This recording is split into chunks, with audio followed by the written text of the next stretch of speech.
Bismillahirrahmanirrahim. Assalamualaikum warahmatullahi wabarakatuh.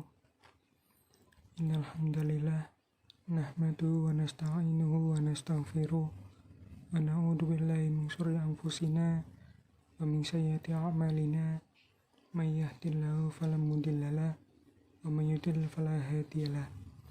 Asyhadu an la ilaha illallah wahdahu la syarikalah wa asyhadu anna Muhammadan abduhu wa rasuluhu amma ba'du.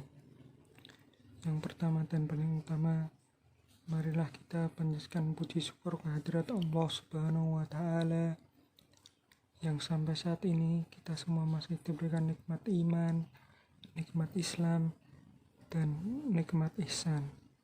Shalawat serta salam tak lupa kita aturkan kepada junjungan kita Nabi Agung Nabi Muhammad Sallallahu Alaihi Wasallam yang telah kita nantikan syafaatnya kelak di yaumil qiyamah nanti. Amin amin ya rabbal alamin. Yang kami hormati Bapak Dr. Ahmad Taufik MPDI selaku dosen pengampu mata kuliah Ulumul Quran dan teman-teman kelas PAIG yang saya banggakan.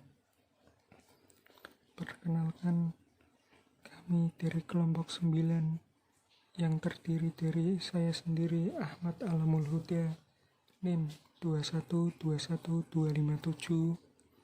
Selanjutnya ada Uji Belaviani NIM 2121256 serta Alda Rizky Fitriana NIM 2121255. Di sini kami kelompok 9 akan mempresentasikan hasil diskusi kami yang berjudul Aqsamul Quran. Pengertian Aqsam Al-Quran. Secara bahasa, Aqsam adalah bentuk jamak dari qasam yang berarti al-hilf dan al-yamin yang berarti juga sumpah. Bentuk asli dari qasam adalah dengan menggunakan kata kerja aqsama atau ahlafa yang dimuta'adi atau transitif kepada muqsam bih atau sesuatu yang karena sumpah. Kau disebut juga dengan jawab qasam. Jadi pengertian aqsamul Al-Quran adalah salah satu dari ilmu tentang Al-Quran yang sangat mengaji tentang arti, maksud, hikmah, dan rahasia sumpah-sumpah Allah yang terdapat di dalam Al-Quran.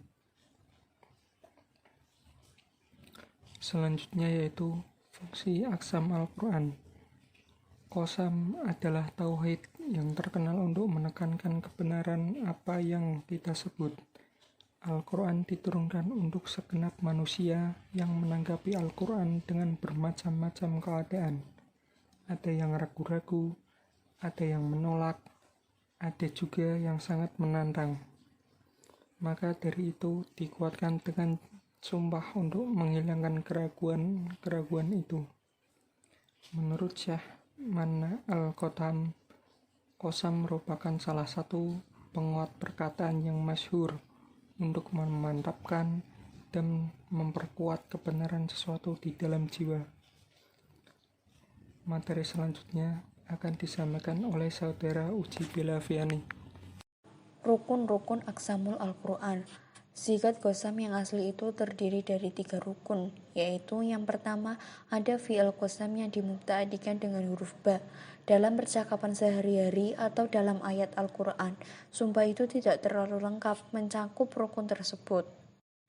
Kadang-kadang fi'il qasamnya dibuang atau tidak disebutkan, tetapi dalam Al-Quran penggunaan huruf ba ini hanya terjadi jika fi'il qasamnya disebutkan, seperti contohnya dalam Quran surat An-Nur. Bahkan terkadang huruf ba itu pun diganti dengan huruf wawu, seperti dalam surat Al-Lail ayat pertama, ataupun diganti dengan huruf ta, seperti dalam surat Al-Anbiya ayat 57. Sumpah ada yang menggunakan huruf wawu. Sumpah yang menggunakan huruf wawu ini tidak perlu menggunakan lafaz akesama lafa. Sebaliknya huruf itu harus digunakan dengan kata yang jelas, bukan pengganti. Yang kedua yaitu ada muksambi atau penguat sumpah. Merupakan sumpah itu harus diperkuat sesuatu yang diagungkan oleh yang bersumpah. Seperti dalam surat Yunus ayat 53. Lalu yang ketiga yaitu muksam alaih atau berita yang diperkuat dengan sumpah tersebut adalah ucapan yang ingin diterima atau dipercaya orang yang mendengar lalu diperkuat dengan sumpah tersebut seperti contohnya dalam surat Al-Adzariyat ayat 1-6. Muksam alaih berarti yang diikutkan dengan sumpah atau disebut juga jawaban sumpah. Ada 4 hal yang harus dipenuhi dalam muksam alaih, yaitu yang pertama, muksam alaih atau berita itu terdiri dari hal-hal yang baik, terpuji, atau hal-hal yang penting. Yang kedua, muksam alaih itu sebaiknya disebutkan dalam setiap bentuk sumpah. Yang ketiga, jika jawaban qasam berupa fi'il madhi mudhari' yang positif tidak dinegatifkan, maka harus dimasukkan huruf lam dan qad. Yang keempat, materi isi muksam alaih itu biasanya bermacam-macam, terdiri dari berbagai bidang pembicaraan yang baik-baik dan penting.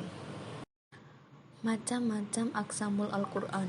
Dilihat dari segi fi'il, qasam Al-Quran itu ada 2 macam. Yang pertama yaitu qasam dohir. Qasam dohir adalah sumpah yang di dalamnya fi'il qasam dan muksam bihnya. Di antara ada yang dihilangkan fi'il qasamnya sebagaimana pada umumnya karena dicukupkan dengan huruf beberapa, wawu, ba, dan ta. Contohnya dalam surat Al-Qiyamah ayat 1 dan 2. Yang kedua yaitu qasam mudmar. Qasam mudmar adalah sumpah yang di dalamnya tidak dijelaskan fi'il qasam dan tidak pula muksam bih, tetapi ia ditunjukkan oleh lam taukid yang menunjukkan sebagai jawaban qasam. Seperti dalam Al-Quran ayat surat Al-Imran ayat 186. Dilihat dari segi muksam bihnya, qasam dibagi menjadi 7. Yang pertama yaitu qasam dengan zat Allah SWT. Yang kedua, qasam dengan perbuatan Allah SWT. Yang ketiga, qasam dengan apa yang dikerjakan oleh Allah SWT. Yang keempat, qasam dengan malaikat-malaikat Allah SWT. Yang kelima, qasam dengan Nabi Allah SWT. Yang keenam, qasam dengan makhluk Allah SWT. Yang ketujuh yaitu qasam dengan waktu. Berikutnya yang akan dilanjutkan oleh Alda Rizky Fitriana. Faedah aksamul Al-Quran. Tentunya berita tersebut sudah diterima dan dipercaya karena sudah diperkuat dengan sumpah, apalagi telah memakai nama Allah Subhanahu wa Ta'ala.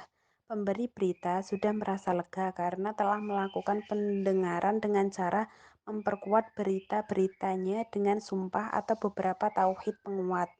Hal ini berbeda sebelum dia bersumpah. Jiwanya masih merasa kecewa karena beritanya belum diterima pendengar. Dengan bersumpah memakai nama Allah atau sifat-sifatnya, menurut Bahri Syekh Amin berarti memuliakan atau mengagungkan Allah Subhanahu wa Ta'ala karena telah menjadikan namanya selaku zat yang digunakan sebagai penguat sumpahnya, tidak memakai nama atau benda-benda lain sesuai dengan peraturan dan definisi itu sendiri. Simpulan bahwasanya aksamul Al-Quran adalah salah satu dari ilmu-ilmu tentang Al-Quran yang mengkaji tentang arti, maksud, hikmah, dan rahasia sumpah-sumpah Allah Subhanahu wa Ta'ala yang terdapat dalam Al-Quran untuk mempertegas dan memperkuat berita yang sampai kepada pendengar. Huruf-huruf yang digunakan untuk sumpah itu ada 3 macam, yaitu waw, ba, ta. Tujuan diucapkannya sumpah adalah sebagai tauhid untuk menguatkan sebuah pendapat jika seseorang mengingkari, ragu-ragu, maupun menolak dan bahkan menentang pendapat yang telah kita ucapkan, maka pendapat tersebut dapat dikukuhkan dengan sumpah agar orang yang mendengarkan dapat percaya dengan apa yang telah kita ucapkan. Terima kasih. Sekian presentasi dari kelompok kami. Mohon maaf apabila ada tutur kata yang kurang berkenan dan pemaparan materi yang kurang jelas. Wabillahi taufiq wal hidayah. Wassalamualaikum warahmatullahi wabarakatuh.